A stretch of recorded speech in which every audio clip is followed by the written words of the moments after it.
ভাবলাম আজ তোমাদের সাথে সুন্দর একটা পনিরের রেসিপি শেয়ার করি। তো চলো তাহলে স্টার্ট করা যাক।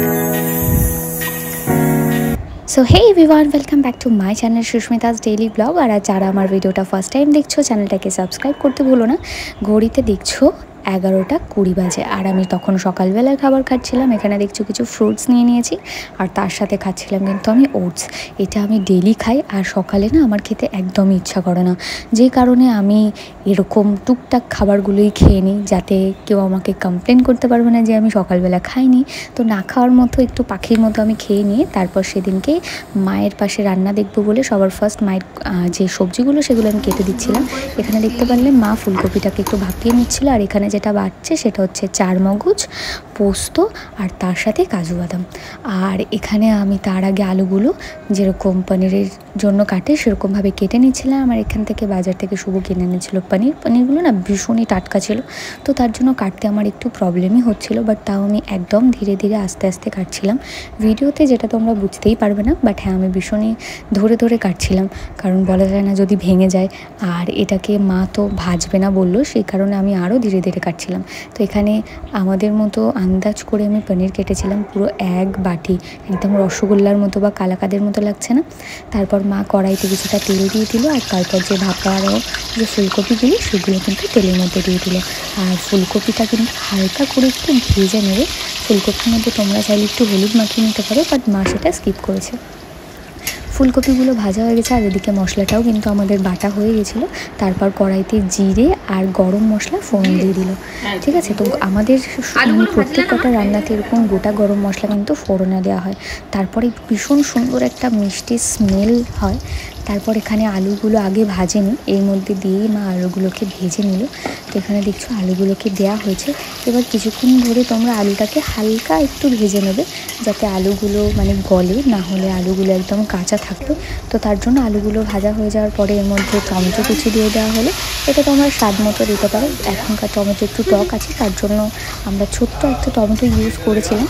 তো এখানে টমেটোটা দেওয়ার পর এখানে আমরা যেটা দিয়ে দেবো কিছু মশলা অ্যাড করব। এটা হচ্ছে আদা, আর আদা দেওয়ার পরে তোমরা সেদিনকে যেহেতু নিরামিষ ছিল তাই আমাদের কিন্তু পেঁয়াজ রসুন অ্যাড করেন, শুধু এখানে জিরের গুঁড়ো আর ধনের গুঁড়ো দেওয়া হয়েছে।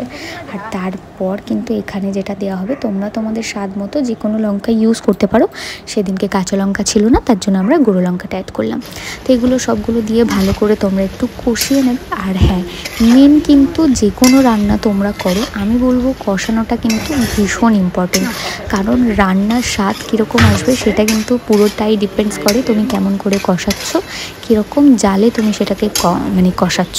একটু হাই ফ্লেম লো ফ্লেম দিয়ে তোমরা সেটাকে কিন্তু একটু টাইম নিয়ে কষাবে, যেমন তেমন করে কষালে কিন্তু স্বাদটা তোমরা ভালো পাবে না। আর ওখানে দেখছো শিল থেকে যে মশলাটা বাটা হয়েছিল সেগুলো আমরা সাইডে নিয়ে নিচ্ছি, যতক্ষণে এখানে মশলাটা কষছে। তো এখানে কিছুটা পরিমাণ আমরা কষিয়ে নিয়েছি, ততক্ষণে যে টমেটোগুলো ছিল সেগুলোও একদম ওর সাথে মিশে গেছিলো। তোমরা চাইলে টমেটোটাকে একদম মিক্সিতে দিয়ে পেস্ট করেও দিতে পারো, সেটা থেকে কালারটা আরও ভালো আসে, বাট তোমরা স্কিপও করতে পারো।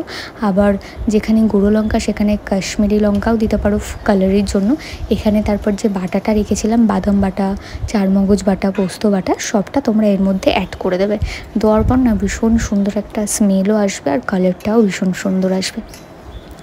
এটাকেও তোমরা বেশ ভালো পরিমাণ একটু কষাবে, যতক্ষণ পর্যন্ত একটু মোটামুটি ড্রাই হয়ে যাচ্ছে। তারপর একটু স্বাদ মতো চিনি অ্যাড করবে, মিষ্টি মিষ্টি পনির না হলে ভাল লাগে না। স্বাদ মতো লবণ অবশ্যই দেবে, লবণটা আমি এখানে দেওয়া তোমাদেরকে দেখাইনি।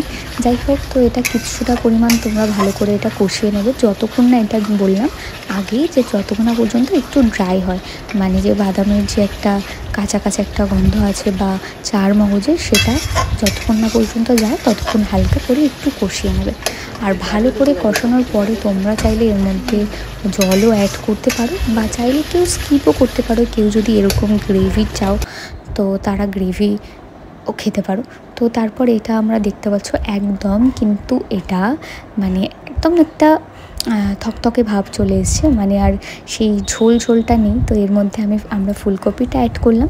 ফুলকপিটা যেটা তোমরা ভেজে তুলে রেখেছিলে, আর এটা যেহেতু ফুলকপি আলু পনির দিয়ে তরকারি হচ্ছে, তো পনিরটা তো দিতেই হবে। আর আমাদের না সেদিনকে পনিরটা ভাজা হয়নি, একদম টাটকা পনির ছিল, তো সেদিনকে আর ভাজা হয়নি। পনিরটা ভীষণই ভালো খেতে ছিল। তো এরকম পনিরটা দিয়ে তোমরা নেড়ে চেড়ে এর মধ্যে জল দিয়ে ঢাকা দিয়ে দিলেই কিন্তু রেডি পনিরের তরকারি। তোমরা একটু মাঝে মধ্যে ঢাকা খুলে দেখবে যে কীরকম পরিমাণ আলুটা আর কতটা গলতে বাকি আছে। সেই পরিমাণ তোমরা এর মধ্যে, আর তোমাদের পরিমাণ মতো তোমরা এর মধ্যে জল অ্যাড করবে।